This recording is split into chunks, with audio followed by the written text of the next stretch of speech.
Hardline Muslims trying to enforce Sharia law in London. From abstention to amputation. It's been hearing how they want to instill their tough code on the capital. So we are here to tell you that Islam and the Sharia is unstoppable in Europe. Stoning for adultery, cutting off hands for stealing, death for renouncing Islam. This group of men is trying to enforce Sharia law in the UK. They've started a campaign to make certain areas of London and other cities Islamic law-controlled zones, starting with Walthamstow, East London. Muslims will be commanding good and forbidding evil, presenting Islam as an alternative to the Muslim and the non-Muslim community. Ultimately, we believe that Muslims can live together, trade according to the Sharia, resolve their problems according to the Sharia, and even police themselves to a large extent. Hopefully one day to have Islamic Emirates which will have authority locally, security locally, and even provide welfare locally. Chowdhury and his friends are fly-posting parts of London with large Muslim populations. They want to ban drinking, gambling and playing music. And they say they've got bands of young men ready to patrol and enforce Sharia law by any means.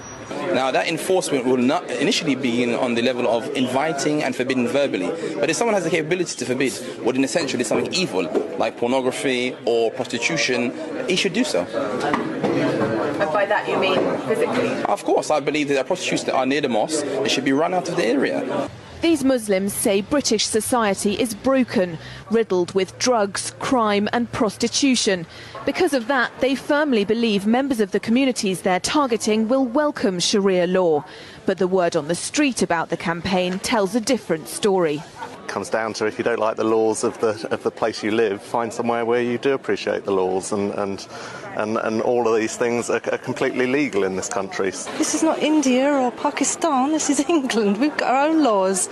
People haven't got a right to come in here and bring their laws in here. Well, I think that would cause nothing but trouble.